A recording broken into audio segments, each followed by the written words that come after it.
Well, a happy Friday to all of you. Jeremy here from the Quartering. I suppose by just one video today, as I've got boomer stuff to do, like buy more water softeners, salt. But we will have the Incredible Salt Mine tonight with Count Dankula and Bearing and myself live on this channel at 6 p.m. Central. I want to inform gamers that there is now a 9% tax for PlayStation users. Now, this is a tax that this is a piece of a tax that has existed in Chicago for many years. They have what is called an amusement tax, which is 9% and features and taxes things like sporting events, going to Six Flags Great America. I guess maybe that's probably it. That's how it started. But then in 2015, they added stuff like PlayStation, Pandora, Spotify, streaming services, a 9% tax on top of that. To me, it's kind of similar to a sin tax. Something that maybe more people would be familiar with would be like the excessive taxation on cigarettes. The government justifies it because it's bad for you. So they just tax it and say, tough cookies. You don't need cigarettes to live. In fact, they don't keep you around as long. So that's probably why they tax you extra. Alcohol, things like that, gambling, these are taxed, I believe, in a different way, in an excessive way, and cities get away with it, states get away with it, the government gets away with it, federal government, because they're cigarettes and whatever. There's not much people can say about it. I disagree with it, but that's the way it is. So starting November 14th, which is 5 days from today, if you have a billing address in Chicago, in the city of Chicago, you're going to get a 9% tax applied. Now, this is going to be directly applied. How I understand it is this is something that PlayStation and Chicago have been negotiating directly or working to integrate. So it looks like PlayStation will be the one to actually impose the tax, and PlayStation users saw a notice come through. I'm actually going to bring that up. Hopefully there's a screenshot of it, but here we go. PlayStation users saw this note. Hello, taxes in the U.S. are subject to change by state, country, and city taxing authorities. In order to comply with the rules relating to the City of Chicago amusement tax, beginning November 14th, 2018, PlayStation Store will be collecting amusement tax on receipts from PlayStation Plus, PlayStation Now, View, Music, and Video on Demand. The PlayStation Video Live events from customers with a billing address within the city of Chicago. Now, I suppose one could have a billing address outside of Chicago to get around this 9% tax. The cities of Chicago's amusement tax is currently 9%. On this website, they also say that it's PlayStation 4.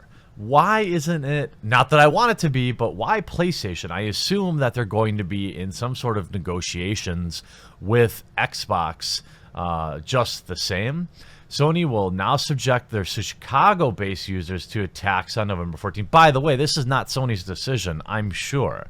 And it seems to apply to purchases made on the platform's PlayStation Store, including Plus, Now, View, Music, Video on Demand.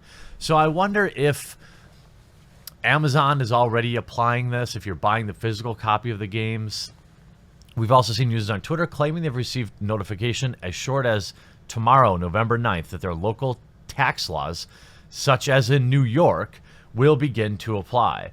The official PlayStation support website claims it began taxing local tax as early as April 2016. So the question is, it seems safe to assume that there are other cities that have similar type taxes.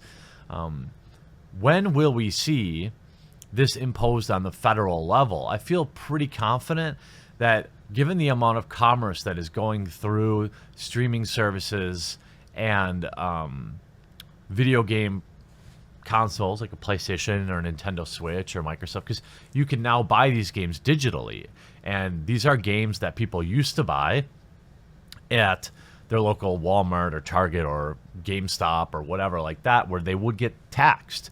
I'm not sure that they were charging tax to everyone appropriately in their digital store. We saw this, if you're old enough to remember, there was a big conversation around internet sales tax. And for a long time, a lot of stuff, in addition to being cheaper because of online big box, there was also a huge advantage of buying from places like Amazon because they wouldn't charge you your state tax, or other smaller e-commerce websites. And the state itself was missing out on that opportunity to tax you. And I'm assuming as more commerce moves online, as more money is spent on streaming services, Netflix, Hulu, Pandora, cities started to wonder, where was their piece of the pie? So obviously gamers are not happy about this. It feels ridiculous, in my opinion, that there would be a specific tax on listening to Pandora, something, for example, I already pay for. Now, there is some credence to the argument that PlayStation could have eaten this instead of passing it on to the customer. Let's say if you buy $100 purchase, it's $9 in sales tax. They could have kept the price the same, I'm assuming, or made you pay $93 and some change, or whatever the actual taxed amount would come out to get it to $100. It could have baked it in. They chose not to. I guess I completely understand. That said, when you're buying a digital copy of a game that has, no real incremental cost once the game is produced, while you do have your R&D and your extended, overhead costs, each incremental digital purchase has an effective net zero cost. And I would have liked to see them just bake it in, but I'm certain that this is just the beginning. We will see more taxes on video games. We will see more taxes on streaming services, digital purchases, as governments reach further into our pockets. So, will gamers finally rise up? Maybe. For now, I suspect a lot of P.O. boxes just outside of the city limits in Chicago will be opening up mysteriously. I hope you enjoyed this video. I hope to see you tonight on the Incredible Salt Mine. And I hope you have a wonderful weekend, and we'll talk to you again real soon.